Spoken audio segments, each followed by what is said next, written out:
Bonjour à tous, dans cette vidéo, on va voir comment utiliser la nouvelle fonction strContent.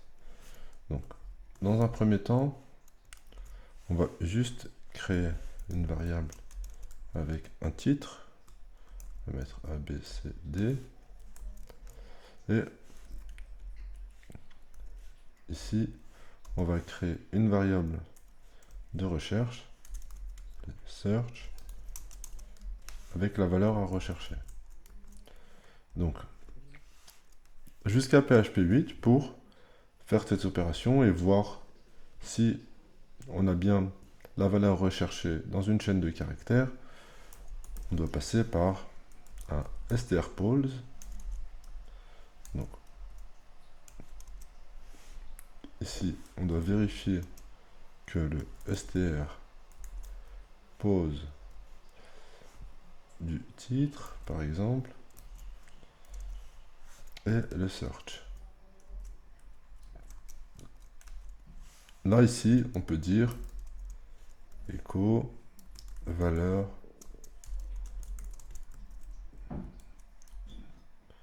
trouvée.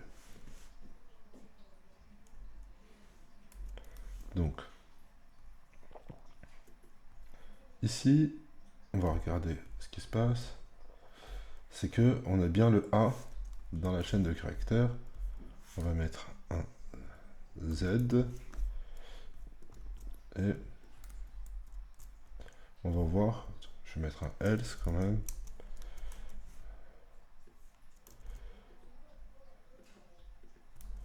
Et ici, je vais mettre non trouvé. Comme ça, vous allez pouvoir voir la comparaison. Ici, avec le strpose, on est obligé de passer par un false, faire une comparaison, et à partir de ce moment-là, voir si la chaîne de caractères est contenue dans une autre chaîne de caractères.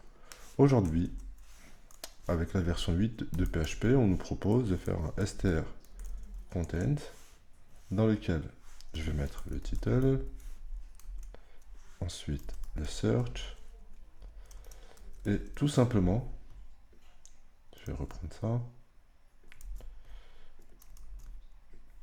faire la même chose, mais pour le coup avec le strContent. Ici, on voit bien qu'on a le non trouvé, qu'on a pour le A la valeur trouvée, et pour le coup, on peut même remarquer que quand on a une chaîne vide, la valeur est aussi trouvée. Donc, on va mettre une chaîne vide dans une chaîne vide, c'est OK. On va refaire la même chose avec le strpose. Et ici, on voit bien que le comportement est identique. Donc, la nouvelle fonction strContains nous permet de rechercher une chaîne de caractères dans une autre et de pouvoir envoyer true ou false si elle est trouvée ou pas. Voilà, merci à vous.